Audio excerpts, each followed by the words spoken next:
ಎಲ್ಲ ಕಡೆನೂ ಒಳ್ಳೊಳ್ಳೆ ಟೆಕ್ನಾಲಜಿ ಬಂದಿದೆ ಸರ್, ಎಲ್ಲ ಅಪ್ಗ್ರೇಡ್ ಆಗಿದೆ. ಬಟ್ ಎಜುಕೇಷನಲ್ಲಿ ಯಾವ ಟೆಕ್ನಾಲಜಿ ಬರೋಕ್ಕೆ ಸಾಧ್ಯನೇ ಇಲ್ಲ ಸರ್. ಮೇಷ್ಟ್ರು ಪಾಠ ಮಾಡಲೇಬೇಕು, ಸ್ಟೂಡೆಂಟ್ ಓದಲೇಬೇಕು. ಯಾವುದೋ ಒಂದು ಚಿಪ್, ಯಾವುದೋ ಎಲ್ಲ ನಮ್ಮ ದೊಡ್ಡ ದೊಡ್ಡ ಕಂಪ್ನಿಯವರು ಯಾವುದೋ ಒಂದು ಚಿಪ್ ತಂದು ಸ್ಟೂಡೆಂಟ್ ತೆಲಿಗೆ ಹಾಕಿಬಿಟ್ರೆ ಅವ್ನು ಬರೆಯೋಕ್ಕೆ ಸಾಧ್ಯನೇ ಇಲ್ಲ ಸರ್. ಅವ್ನ ಕೈಗೆ ಚಿಪ್ ಹಾಕಿದ್ರೆ ಅವ್ನು ಬರೆಯೋಕ್ಕೂ ಬರೋದಿಲ್ಲ. ಎಲ್ಲ ಇರೋದು ನಮ್ಮ ಸರ್ಕಾರಿ ಶಾಲೆ ಟೀಚರ್ಸ್ ಹತ್ರ ಸರ್. ಅವ್ರು ಮಾತ್ರ ಬದಲಾವಣೆ ಮಾಡ್ಬೋದು ಸರ್. ಆಮೇಲೆ ಅನೇಕ ನಮಗೆ ಸ್ಮಾರ್ಟ್ ಕ್ಲಾಸ್ ಬೇಕು ಅದು ಇದು ಅಂತ ಎಲ್ಲ ಕೇಳ್ತಾ ಇರ್ತಾರೆ ಸರ್. ನನ್ನ ಮಗ ಒಳ್ಳೆ ಸ್ಕೂಲಲ್ಲಿ ಓದ್ತಾ ಇದ್ದೆ ಬೆಂಗಳೂರಲ್ಲಿ. ಅಲ್ಲಿ ಎಲ್ಲೂ ಸ್ಮಾರ್ಟ್ ಕ್ಲಾಸ್ ಇರಲಿಲ್ಲ sir. One of the best institute. ಪಾಠ ಮಾಡ್ತಾರೆ, ಸಂಜೆವರೆಗೂ ಓದಿಸ್ತಾರೆ, ಬಯಾಟ್ ಮಾಡಿಸ್ತಾರೆ, ಬರೆಸ್ತಾರೆ.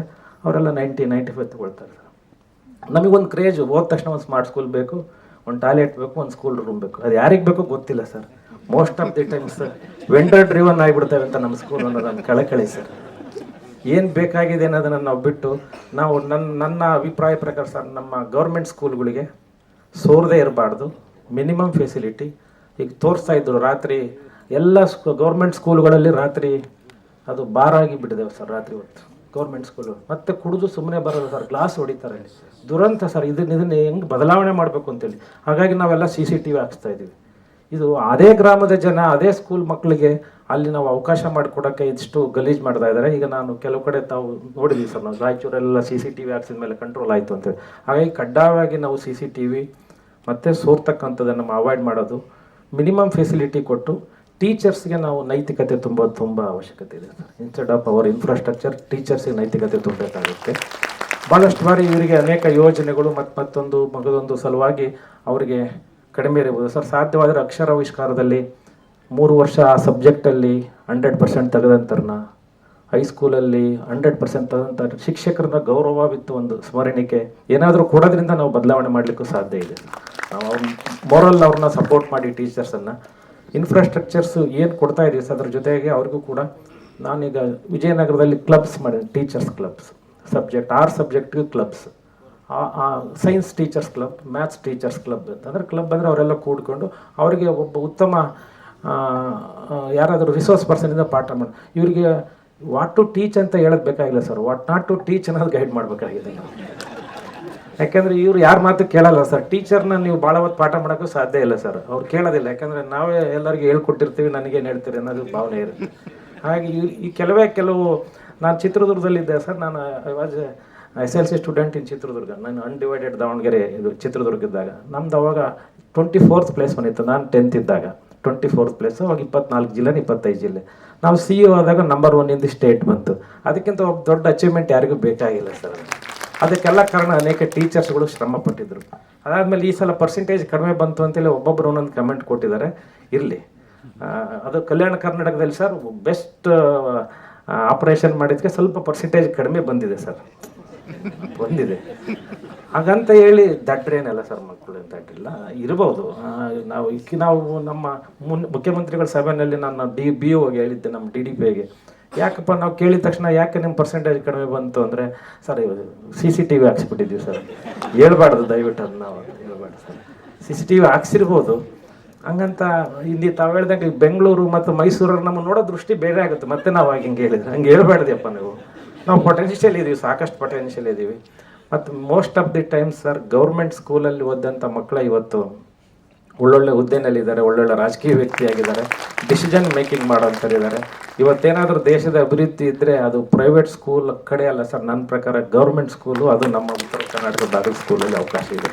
ನೀವೇ ನೋಡಿ, ಪ್ರತಿ ಸಲ KS ನಾರ್ತ್ ಕರ್ನಾಟಕದವ್ರು ಜಾಸ್ತಿ ಇರ್ತಾರೆ. ಆಕಾಶ್ ಅವ್ರು ಹೇಳ್ತಾ ಇದ್ರು engineering, computer science. Yes, computer science ಅವ್ರಿಗೆ ತುಂಬ ಅಟ್ಯಾಚ್ಮೆಂಟು, ನಮಗೆ ಕಾನ್ಫಿಡೆನ್ಸ್ ತುಂಬ ಅಟ್ಯಾಚ್ಮೆಂಟ್. Computer ಸೈನ್ಸ್ಗಿಂತ confidence. ನೀವು ಒಂದು 6 ತಿಂಗಳು ನಮಗೆ ಕಂಪ್ಯೂಟರ್ ತರಬೇತಿ ಕೊಡಿ, ಅವ್ರಿಗಿಂತ ಚೆನ್ನಾಗಿ ಕಲಿತೀವಿ ನಾವು. ಒಂದು 6 months, ಅವ್ರು 4 ವರ್ಷ ತಗೋಬೋದು, ನಾವು 6 months. So you have taken good decision computer science ಮಾಡಲಿಕ್ಕೆ. ಮತ್ತು ಕಾನ್ವೆಂಟು ತುಂಬ ಬೇಕಾಗಿ ಅವಶ್ಯಕತೆ ಇದೆ ಸರ್. ನಮ್ಮಲ್ಲಿ 6500 ಮಕ್ಕಳು ಈಗ ಸ್ಟಾರ್ಟ್ ಆಗಿದೆ ನಮ್ಮ ಜಿಲ್ಲೆಯಲ್ಲಿ, LKG ಆ್ಯಂಡ್ UKGಗೆ. ಇನ್ನೂ ಈ ನೆಕ್ಸ್ಟ್ ಆಡ್ ಆಗ್ತಾ ಹೋಗ್ತಾ ಇದೆ. ಭಾಳ ಜನ ಗೊತ್ತಿರಲಿಲ್ಲ ಏನು ಪಾಠ ಮಾಡ್ತಾರೋ, ಸರಿಯಾಗಿ ಮಾಡ್ತಾರೋ ಇಲ್ಲ ಅಂತ. ಎಲ್ಲ ಕನ್ನಡ ನಮ್ಮ ಶಾಲೆಯಲ್ಲಿರ್ತಕ್ಕಂಥವ್ರು ಮೆರಿಟ್ನಲ್ಲಿ ಪಾಸಾಗಿ, ಮೆರಿಟ್ನಲ್ಲಿ ಬಂದಿರತಕ್ಕಂಥವ್ರು ಎಲ್ಲಿಗೆ ಗೌರ್ಮೆಂಟ್ ಜಾಬ್ ಸಿಗಲಿಲ್ಲ ಅವರೆಲ್ಲ ಪ್ರೈವೇಟ್ ಸ್ಕೂಲಲ್ಲಿ ಕೆಲಸ ಮಾಡ್ತಾ ಇದ್ದಾರೆ. ಅವ್ರ ಮಕ್ಳ ಹತ್ರ ನಾವು ನಮ್ಮ ಮಕ್ಕಳನ್ನ ಕಳಿಸ್ತಾ ಇದೀವಿ ಸರ್ ಅಲ್ಲಿಗೆ, ಶಾಲೆಗೆ. ಹಾಗಾಗಿ ಇವರೆಲ್ಲರಿಗೂ ಪೊಟೆನ್ಷಿಯಲ್ ಇದೆ. ಓನ್ಲಿ ಥಿಂಗ್ ನಾವು ಅವ್ರನ್ನ ಪೊಟೆನ್ಷಿಯಾಲಿಟಿನ ಎಕ್ಸ್ಪ್ಲೈಟ್ ಮಾಡಿ ನಮ್ಮ ಮಕ್ಕಳಿಗೆ, ಸರ್ಕಾರಿ ಶಾಲೆ ಮಕ್ಕಳಿಗೆ ಒಳ್ಳೆಯ ಶಿಕ್ಷಣವನ್ನು ಕೊಡಿಸ್ತೀವಿ ಸರ್. ತಾವು ಅನೇಕ ಸಲಹೆ ಸೂಚನೆಯನ್ನು ಕೊಟ್ಟಿದ್ದೀರಿ. ತಮ್ಮ ಅಕ್ಷರಾವಿಷ್ಕಾರದಲ್ಲಿ ನಾವು ಕೂಡ ಬಿಲ್ಡಿಂಗ್ಸು ಈಗ ಏನಾಗುತ್ತೆ ಸರ್, ಒಂದೊಂದ್ಸಲ ಸಾಫ್ಟ್ ಕಂಪೋನೆಂಟ್ಸ್ ಅಂದರೆ 6 ಲಕ್ಷದ ವಾಲಿಬಾಲು ನೆಟ್ಟು ಖರೀದಿ ಮಾಡೋಕ್ಕೆ ಹೋಗ್ಬಿಡ್ತಾರೆ. ಒಂದು ಸ್ಕೂಲಿಗೆ 2 ವಾಲಿಬಾಲ್ ಸಾಕು, 2 ನೆಟ್ಟು ಸಾಕು ಸರ್. ಈಗ ಹೆಂಗೆ ಬೇಕಾದ್ರೆ ಇಂಟರ್ಪ್ರಿಟೇಷನ್ ಆಗುತ್ತೆ. ನೀವು ಸಾಫ್ಟ್ ಕಾಂಪೋನೆಂಟ್ ಅಂತ ಅಂದ ತಕ್ಷಣವೇ ಬೇರೆ ಬೇರೆನೇ ಹೋಗುತ್ತೆ ಹಾಗಾಗಿ ಒಂದು ಸ್ಕೂಲಿಗೆ 2 ವಾಲಿಬಾಲ್ ಬೇಕು, 2 ನೆಟ್ ಬೇಕು ಸರ್. ಉಳಿದಂತೆ ನಮಗೆ ಟೀಚರ್ಸ್ ಇಂಪಾರ್ಟೆಂಟ್ ಸರ್. ಏನಾದರೂ ಪ್ರಾವಿಷನ್ ಇದ್ದರೆ ಸರ್, ಈಗ ಇದನ್ನು ಕೊಡ್ತಾ ಇದ್ರೆ ಅಡಿಷ್ನಲ್ ಟೀಚರ್ಸನ್ನು ನಮಗೆ ಇದರಲ್ಲಿ ಏನಾಗಿದೆ, ಹೆಲ್ತಲ್ಲಿ ಏನಾಗಿದೆ, ರೂರಲ್ ಏರಿಯಾದಲ್ಲಿ ನ್ಯಾಷನಲ್ ಹೆಲ್ತ್ ಮಿಷನ್ನಲ್ಲಿ ನಮ್ಗೆ ಪ್ರಾವಿಷನ್ ಇದೆ. ವೇಕೆನ್ಸಿ ಇದ್ದರೆ we can pay and get the on hiring.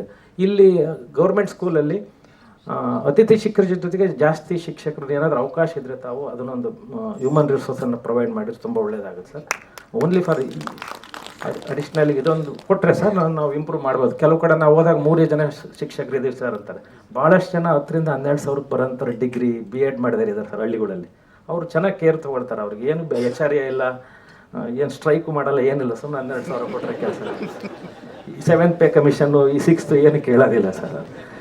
ಹಾಗಾಗಿ ಅದೊಂದು ಸಾಧ್ಯವಾದರೆ ಪ್ರಾವಿಷನ್ ಮಾಡಿ ಸರ್. ತಾವು ಇನ್ನೊಂದು ಆರೋಗ್ಯ ಆವಿಷ್ಕಾರ ಹೇಳಿದ್ರಿ, ಅದು ಕೂಡ ಒಳ್ಳೆ ಸರ್. ತಾವು ಅದಕ್ಕೆ ಒಳ್ಳೆಯ ಒಂದು ಕ್ರಮ ತೊಗೊಳ್ತೀನಿ. ನಾನು ಒಂದು ಎಕ್ಸಾಂಪಲ್, ನಮ್ಮದು 100 ಬೆಡ್ ಹಾಸ್ಪಿಟಲ್ ಇದೆ ಹೊಸಪೇಟೆನಲ್ಲಿ. ಅಲ್ಲಿ 20 ಬೆಡ್ ಹಾಸ್ಪಿಟಲ್ ಕಾರ್ಡಿಯಾಕ್ ಕೇರ್ ಮಾಡ್ತಾ ಇದೆ sir. 20 bed hospital cardiac care. ಯಾವ ಗೌರ್ಮೆಂಟ್ ಹಾಸ್ಪಿಟಲಲ್ಲಿ ಕಾರ್ಡಿಯಾಕ್ ಕೇರ್ ಇಲ್ಲ ಸರ್.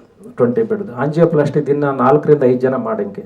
ಅವ್ರದ್ದು ಏನು ಬೇಕಾಗಿ ಇನ್ಫ್ರಾಸ್ಟ್ರಕ್ಚರ್ ನನಗೆ ಎಲ್ಲೋ DMF ಮತ್ತೊಂದು ಯಾವುದೋ ಸ್ಕೀಮಲ್ಲಿ ನಾನು ಕ್ಯಾತ್ ಲ್ಯಾಬ್ ರೆಡಿ ಮಾಡಿ ಕೊಡ್ತಾ ಇದ್ದೀನಿ ಸರ್. ಡಾಕ್ಟ್ರು ನಾವು ಕೊಡ್ತಾ ಇರೋದು 1,20,000 ಸ್ಯಾಲ್ರಿ. ಇದಕ್ಕೆ ತಮಗೊಂದು ಕಳಕಳಿ ಮನವಿ ಸರ್. ಗೌರ್ಮೆಂಟಿಂದ 1,20,000 ಇದೆ. ಏನಾದರೂ ಟಾಪಪ್ನ KKRDಬಿಂದ ಕೊಡೋದಾದರೆ top up they are expecting 3 to 4 lakhs sir. Doctor cardiologist 3 to 4 lakh ಕೇಳ್ತಾ ಇದ್ದಾರೆ. ಆಮೇಲೆ ಅನಸ್ತೀಷಿಯನ್ನು ಅವರು 1-2 ಕೋಟಿ ಸರ್. ರೇಡಿಯಾಲಜಿಸ್ಟು ತುಂಬ ಕಷ್ಟಪಟ್ಟು PG ಮಾಡಿರ್ತಾರೆ. 1,20,000ಕ್ಕೆ ಯಾರೂ ರೇಡಿಯಾಲಜಿಸ್ಟ್ ಬರಲ್ಲ ಸರ್. ತಾವೇನಾದರೂ ಇದು ಒಂದು ಇನ್ಕ್ಲೂಡ್ ಮಾಡಿದರೆ ಸರ್, ಎಲ್ಲ ಸರ್ಕಾರಿ ತಾಲೂಕು ಮಟ್ಟದ ಆಸ್ಪತ್ರೆಗಳಿಗೆ ಒಬ್ಬ ರೇಡಿಯಾಲಜಿಸ್ಟು. ಎಕ್ವಿಪ್ಮೆಂಟ್ಸ್ ನಾವು ಕೊಡಿಸ್ತೀವಿ ಸರ್. ನಾವು DC ಯಾವ್ದಾದ್ರು ಸ್ಕೀಮಲ್ಲಿ ಎಕ್ವಿಪ್ಮೆಂಟ್ ಮಾಡಿಸ್ತೀವಿ. ಬಟ್ ನಮಗೆ ಪೇಮೆಂಟ್ ಮಾಡಲಿಕ್ಕೆ ಓನ್ಲಿ 1.2 lakh ಪ್ರಾವಿಷನ್ ಇದೆ. 30 ಎಗನೆಸ್ಟ್ ಸ್ಯಾಂಕ್ಷನ್ ಪೋಸ್ಟ್. ಅದಕ್ಕೆ ನಮಗೊಬ್ಬರು CSRನಲ್ಲಿ ನಾನು ಕೇಳ್ಕೊಂಡಿದ್ದೆ ಸರ್. ಅವರಿಗೆ ತಿಂಗಳ 15 ರಿಂದ 20 ಲಕ್ಷ 5 ವರ್ಷದವರೆಗೂ ನನಗೆ ಅವರು ಹ್ಯೂಮನ್ ರಿಸೋರ್ಸ್ ಕೊಡ್ತಾರೆ. ಕಾರ್ಡಿಯಾಕ್ ಲ್ಯಾಬ್ ನಾನು ತಯಾರು ಮಾಡ್ತಾ ಇದ್ದೀನಿ, ಒಂದು 5 ಕೋಟಿ. ಡೈಲಿ 4 ರಿಂದ 5 ಪೇಷಂಟ್ಗೆ ಅವರು ಆಂಜಿಯೋಪ್ಲಾಸ್ಟಿ ಮಾಡ್ತಾರೆ. ಹೊರಗಡೆ ಹೋದರೆ ಅವ್ರಿಗೆ 1.5-2 ಲಕ್ಷ ಆಗುತ್ತೆ. 20-25 ಸಾವಿರದಲ್ಲಿ ಮಾಡಬೇಕು ಅಂತ ಪ್ಲ್ಯಾನ್ ಇದೆ sir. Just permission we are requesting. ತಾವು ಆರೋಗ್ಯ ಆವಿಷ್ಕಾರದಲ್ಲಿ ತಾವು ಇದು ಮಾಡಿದರೆ ಸರ್, ನಾರ್ತ್ ಕರ್ನಾಟಕ ಇಲ್ಲಿಂದ ನಾವು ಬೆಂಗಳೂರಿಗೆ ಹೋಗೋದ್ರೊಳಗೆ ಅವ್ನು ಸತ್ತು ಹೋಗ್ಬಿಡ್ತಾನೆ ಸರ್. ಜಸ್ಟ್ ಒಂದು ಸ್ಟೆಂಟ್ ಹಾಕೋದ್ರಿಂದ ಒಂದು ಜೀವ ಉಳಿಸೋಕೆ ತಾವು ಒಂದು ಅವಕಾಶ ಮಾಡಿಕೊಟ್ರಿ ಸರ್. ಎಲ್ಲ ನಮ್ಮ ಏನು ನಾರ್ತ್ ಕರ್ನಾಟಕದ ಇದೆ ಆರೋಗ್ಯ ಆವಿಷ್ಕಾರದಲ್ಲಿ ಕಡ್ಡಾಯವಾಗಿ ಸರ್ ಕಾರ್ಡಿಯಾಕ್ ಕೇರ್. ಬೇರೆದೆಲ್ಲದೂ ಟೈಮ್ ಸಿಗುತ್ತೆ ಸರ್ ಹೋಗಿ ಟ್ರೀಟ್ ಮಾಡಲಿಕ್ಕೆ. But with respect to heart it's very difficult. ಪ್ರೈವೇಟ್ನಲ್ಲಿ 2.5-3 ಲಕ್ಷ ಕೊಡಲಿಕ್ಕೆ ಆಗಲಿಕ್ಕಿಲ್ಲ, ಕಷ್ಟ ಆಗುತ್ತೆ. ಹಾಗಾಗಿ ಆ ರೀತಿ ಮಾಡೋದ್ರಿಂದ ಅದು ಒಂದು ತಾವು ಇನ್ಕ್ಲೂಡ್ ಮಾಡಬೇಕು ಅಂತ ನಾನು ಕೋರ್ಕೊಳ್ತೀನಿ ಸರ್. ತಾವೇನು ನಮಗೆ ಸಲಹೆ ಸಹಕಾರ ಕೊಡಿ ಸರ್. ಅಕ್ಷರಾವಿಷ್ಕಾರದಲ್ಲಿ ಇನ್ನೂ ಚೆನ್ನಾಗಿ ಮಾಡ್ತೀವಿ ಸರ್. ಅದನ್ನು ನಮ್ಮ ಪರ್ಸೆಂಟೇಜ್ ಕೂಡ ಯಾವುದೇ ತೊಂದರೆ ಬರದ ರೀತಿಯಾಗಿ ನಮ್ಮ ಶಿಕ್ಷಕರು ಈ ರೀತಿಯ ಸಭೆಗಳನ್ನು ಎಲ್ಲ ಕಡೆ ಮಾಡೋಣ ಸರ್. ಅವ್ರಿಗೆ 1-2 ತಿಂಗಳಿಗೆ ರಿಫ್ರೆಶ್ಮೆಂಟ್ ಆಗಲಿ ಟೀಚರ್ಸ್ ಸರ್. ಚೆನ್ನಾಗಿ ಖುಷಿಯಾಗಲಿ, ಅವ್ರು ಒಳ್ಳೆ ಒಂದು ಎಂಜಾಯ್ಮೆಂಟ್ ಆಗಿ ನಾವು ಏನಾದರೂ ಸಾಧನೆ ಮಾಡಬೇಕು ನಮ್ಮ ಮಕ್ಕಳಿಗೆ. ಅವರೆಲ್ಲ ಸಾಧನೆ ಮಾಡಿದ್ದಕ್ಕೆ ನಾನು ನಿಂತಿದ್ದೀನಿ. ಸರ್ಕಾರಿ ನಾನು ಸ್ಕೂಲ್ಗೆ ಓದಿಸಿದ್ದು ಇವತ್ತು ನಿಂತಿದ್ದೀನಿ. 54 ಮಕ್ಕಳು 14 ಮಕ್ಕಳು 7th ಡ್ರಾಪ್ ಔಟ್ ಆಗೋಂಥ ಸ್ಕೂಲಲ್ಲಿ ಓದಿ ಬಂದವನು ಅಂದರೆ ಅದಕ್ಕೆ ಸರ್ಕಾರಿ ಶಿಕ್ಷಕರು ಕಾರಣರಿದೆ. ತಾವೆಲ್ಲರೂ ಇವತ್ತು ಏನಾದರೂ ದೇಶದ ಅಭಿವೃದ್ಧಿ ಇದ್ದರೆ ಅದು ನಿಮ್ಮ ಕೈಯಲ್ಲಿದೆ. ತಾವೆಲ್ಲರೂ ಕೂಡ ನಾವು ಎಷ್ಟೇ ಇನ್ಫ್ರಾಸ್ಟ್ರಕ್ಚರ್ ಕೊಡ್ಬೋದು, ಎಂಥ ಸಾಫ್ಟ್ವೇರ್ ಕೊಡ್ಬೋದು, 10 ಲಕ್ಷದ ಒಂದು ಬೋರ್ಡ್ ತೊಗೊಂಬಂದು ಬಟನ್ ಒತ್ತಿರೋದೆಲ್ಲ ಮಾತಾಡುತ್ತೆ. ಅದೆಲ್ಲ ಅಲೆಕ್ಸಾಂಡ್ರಾ ಏನೇನೋ ಹೇಳ್ತೀರಿ, ಅವು ಯಾವ ಕೆಲಸ ಮಾಡಲ್ಲ. ನೀವು ಪಾಠ ಮಾಡಿದರೆ ಮಾತ್ರ ಮಕ್ಕಳು ಕಲಿತಾರೆ. ಆ ರೀತಿಯಲ್ಲಿ ತಾವು ಕೆಲಸ ಮಾಡಬೇಕು ಅಂತ ಹೇಳ್ತಾ ಈ ಸಭೆಗೆ ನಮ್ಮನ್ನು ಕರೆಸಿದ್ದಕ್ಕೆ ಎಲ್ಲರಿಗೂ ಒಂದಿವಸ ನಾನು ಮಾತು ಮುಗಿಸ್ತೀನಿ. ನಮಸ್ಕಾರ.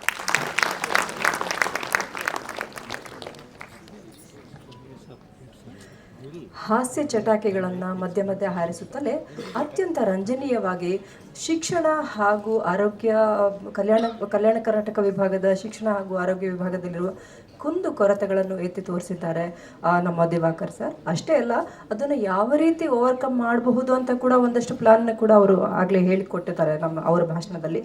ಧನ್ಯವಾದಗಳು ಪ್ರಶಾಂತ್.